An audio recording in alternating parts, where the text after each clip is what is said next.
Ato na sa tinawon din ay mga igsoon ang bahin sa pista.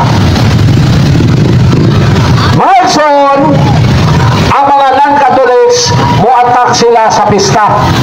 Nga nagpista kuno ta sa Diyos-Diyos. Pero tanawang mga dili Katoliko nga nagatake sa pista. Sakpan, daghan man na sakpan nga musikreto man lagi yung pamista. No. Muingon sila, nakanang pista iya na sa yawa. Pero nganong daghan bang mga tao nga dili Katoliko mamista. Sa pamista, nasakpan namo nga namista. Ay, sa pamista din guys. Nganong namista pa lang inyong mga kauban lagi. Saksi. Naisaksi din dili mo to ang pista. Pero nagatupang ikaon panahon sa pista. O, panahon ha? Sige, panahon sa pista, pero masikretong pamista. Ang question, ang Diyos ba mo inagbuot ng katawan niya magpista? Ang tubag, yes. Ato basahon even sa Old Testament. Maso din sa Old Testament, gipahayag na nga ang katawan sa Diyos magpista. Ato basahon ang Esther 9, 22, 23. So ano ang magtuon mga igsoon? Di kay ka ng mga pastor, wati-wati lang diya sa Biblia, lukso-lukso, mangita lang kung sa'y gwapo itiras Katoliko, ha, bantay lang ka pastora ka, hindi ka pantay ni mo. Mangita lang kung sa'y makutlos Biblia nga magamit niya nga matake ang Katoliko.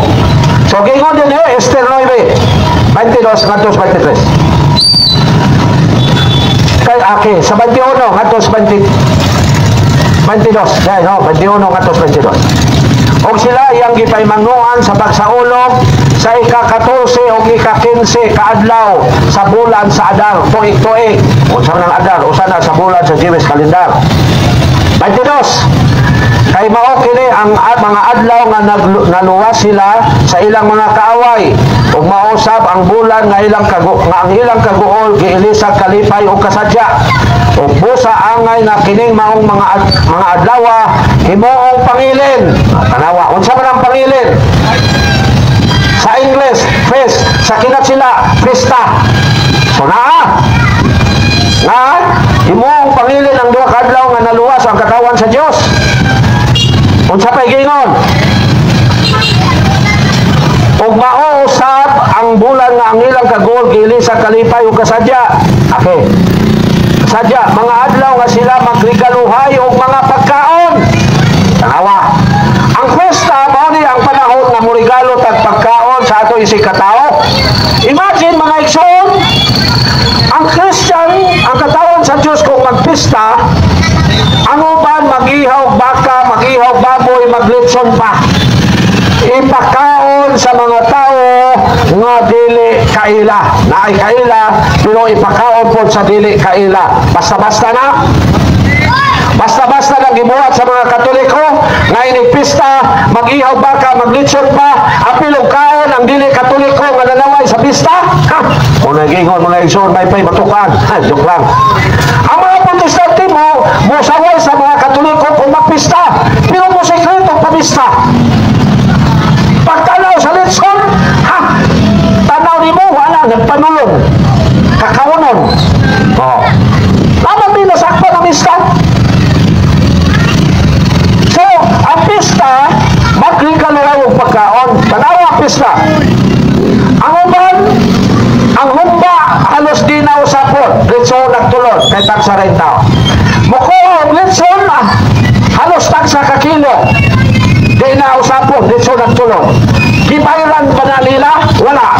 Kung dito na nila gikaon sa restaurant, pila may mabayaran sa tao nga namista na kusog mo kaon og litson. Ang litson, butang tag 500.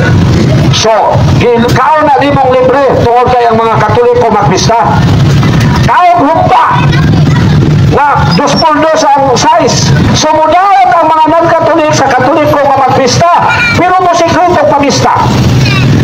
Yang uban mo kaon ng litson, halos di na usapon, litson nagtulon. Kung dito na nila sa restaurant, gikaon mga igsoon, kanang halos o sa kakilong litson, humba, mga soft drinks, pila ilang mabayran, more or less, mabayad sila 700. Pero tungod kay ang mga Christians or Katoliko iyaman sa Dios gipakaon ng libre panahon sa pista. Kay mao na ang giingon din sa Bible magregaluhay og pagkaon. Akong tiwason og basa. Mga adlaw sila magregaluhay og mga pagkaon og sila og maghatag og limos sa mga kabos. So, mao na ni ang pista, mao na ang panahon na murigalo tag pagkaon o niya mohatag og limos sa mga kabos. Kaya ato man silang pagkaonon nga libre. Pero ang mga dili Katoliko, sige atake sa pista. Pero ngano mo apil man sila, musikreto man sila pamista. So na gina sa Bible mga igsoon ang pista. Now, sa New Testament, so sila Jesus nagpista ba? Ang tubag nagpista. San Mateo, San Lucas 22, 7 ngadto sa 8. Ato basaon. Kung biabot ang adlaw sa pangilin, kung saan ng pangilin, ako balikon, sa kinat sila festa, sa English fest. Kung biabot ang adlaw sa pangilin sa pagsaylo, nga walay sapan, nga walay patubo. Nga mo iihaw. So, mag-ihaw yun panahon sa pista, no? Pero kung way kwarta, ayaw na po. Nga mo iihaw sa mga nating karniro, aron kanon sa panihapon, sa pangilin, sa pagsaylo. So, panihapon sa pista, sa pagsaylo. Kaya sa una mga isaw ng pista, panihapon pala, karon buntag pa, sa ulog naman ta, pista naman. So, si Lord Jesus, sa 8, Giingnan ni Jesus si Pedro si Juan, lakaw kamo og hikaya ninyo ang atong panihapon sa pangilin sa pagsaylo. So si Lord Jesus nagpista. Mo nang kita mga katawan sa Dios o simbang Katoliko, magpista punta. Pero tanawang mga pastor, muata kong pista, pero ang ilang membro, musikreto man laging pamista. Ha? Maunay naka. Kusog kay manaway sa Katoliko nga ang pista dili siya sa Dios, pero musikreto pamista ang ilang membro. So, mauna ron. Sige panaway nga magpista o niya ang membro musikreto pamista. Muna kita mga Katoliko, kita man ang katawan sa Dios, simba gyud mo nga tag-Domingo, aron di gyud mo madala sa mga limbong sa mga pastor, aron madani mo sa ilaha. Kaya mga pastor, mini na mga magtutudlo. Unang ebidensya, nagsigig samok-samok sa mga kaigsunan natong Katoliko. Magsaka-saka sa mga balay sa Katoliko aron manggani. Kitang mga Katoliko, nanggani ba ta sa ilang membro, pinagis magsaka-saka nato sa ilang mga panimalay?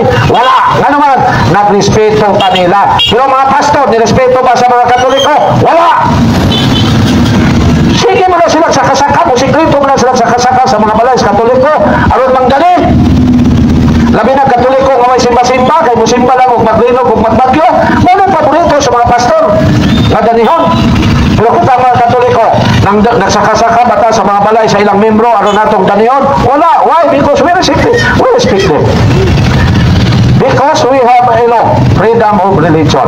Do not have freedom of religion, pero tanawa mga pastor, nitaod ba sila sa freedom of religion? Wala. Nga naman, magsige ba sila pagdani sa mga Katoliko, aron mubalin silang grupo? Buta sa po, wala nilang respeto ang atong pagtuo. Oh. Asa naman itong nagwali-wali diri kaniha? Diri na natukod sa Santo Tomas. Nihawa man lagi. Nawala. No. Dili na siya natukod sa Santo Tomas, niya manggani sa Katoliko. Nga ang Katoliko mo ay nag-Christianize sa Pilipinas, Mark 16, 15, 21. Kanya kita na ino isang yawa niya nga dinira sa Santo Tomas na tukod ng iyang grupo. Muna kita mga Katoliko, kita ang tinod na Christian.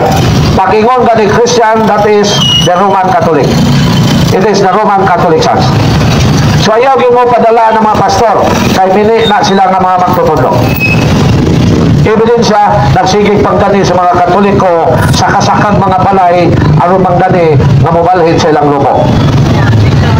So na pangutana, sakit po na mga isuon, kanang muingon ko nga ang mga pastor mini nga magtutudlo, sakit ba na? Pero di man na nila kaya i-justify kay gamit ang Biblia mini manginang mga pastor, manang di gina sila mo dool din Mailang na sila muhatag sa simbang Katoliko, sa mga Katoliko nga nagtuon. Pero Katoliko na gani nga nagtuon, dili na sila magpapaapo pa. Muna mga igsuon, no? Di na sila magpaapo pa sa mga Katoliko nga nagtuon. Mula kita mga Katoliko, kita man ang tinod na Christian religion, simba yun matag Domingo, ayaw yun mo kumpiyansa. Kaya ang yawa na aron sa kalibutan, no? Ang yawa na sa kalibutan. Nabagi mabasa sa Bible nga ang yawa na sa kalibutan, no? So, ayaw yun mo padala, kamo makaisunan kung Katoliko, ayaw yun mo padala ng mga pastor, kaya instrumento na sila sa yawa. So, mga ison, kitang mga Katoliko, kitang tinod na Christian, dili ng mga sikta nga tinukod lamang og tao. Kay si Lord Jesus lang ang makatukod o Christian religion or religion. So ayaw mo padala ng mga pastor mga isuon kay minina sila nga mga magtutudlo. So naay pautana. No. Tanawa, no? Kita mga Katolik, kami mga Katoliko, kita mga Katoliko, wali ta din nga naparap. Moingon tang mga pastor minay na magtutudlo. Mudawat ang pangutana, tinutanaw ang mga pastor. Sila'y magwali bisan asa ug naay Katoliko mangutana masuko kay nagsamok-samok daw. Tanawa. Asa naman ang magwali-wali diya sa palimot? Kana mga Victory Chapel. Asa naman mo? Kamo man kay tinuod. So, i-justify ninyo. Ina nga mali ko sa akong pagingon na pastor mini na magtutudlo. So, mga kaisunan ko Katoliko kita ang tinuod na Christian. Now, sa Old Testament, ang pagsahulog nila sa pista, mao ang panahon na sila nalingkawa sa ilang mga kaaway. Pero sa New Testament, mauna ni ang atong paghandom sa mga taong balaan o mga santos. Ako basahon ang Hebrew 13:7. So mauna ni mga isuon nga atong gihandom ang mga santos o tungod sa atong pasalamat sa Dios nga dunay mga bayani sa atong pagtuo, naghatag tag libreng pakaon sa mga tao panahon sa pista. Gingon din Hebrew 13:7. Hinumdumi ang inyong mga pangulo kaniadto nga misulti kaninyo sa mensahe sa Dios. Palandunga giunsa nila pagkinabuhi o pagpakamatay o awata ang ilang pagtuo. Mao ni mga igsuon. Nga panahon sa pista sa mga Christians, ang atong gimo mao na ang paghandom sa mga santos. Mao ni ang atong gipainungdan sa pista. Tungod sa atong kalipay nga natay mga igsuon nga nahimong bayani sa atong relihiyon, nagpakaon tag libre sa mga tao sa atong mga igsuon. Mao na mga igsuon. Gilaliman mo, Katoliko magpista, mag-ihaw baka, maglitson pa, ipakaon sa mga tao nga ang umandi kaila, kunya sa wayon lang ta ng mga pastor. Mao na mga igsuon. So hinumduman. So pahinumdum po ninyo mga kaigsunan kong Katoliko, panahon gani sa pista, musimba una, mutambong muna sa santos na misa, di kay mulingkod dito sa lamisa. Nabagin na sa Bible, nga musimba una, kaya ubang Katoliko po, dito lang lingkod sa lamisa, di na mutambong sa santos na misa. Pagkahubog, wala, di na kasimba. Munang usba po na ninyo. Ya, kanila bang mga palahubog, muna gigamit sa mga pastor, may muna mga pastor, mauna iya sa Diyos, buntag pa, hubog na. Muna nga mo mga palahubog, namin palahubog din pag binutan na po din taon mo. Kaya kami mga safety, so ninyong mga safety, pero tinamong toon, naroon makapanalipod sa atong reliyon.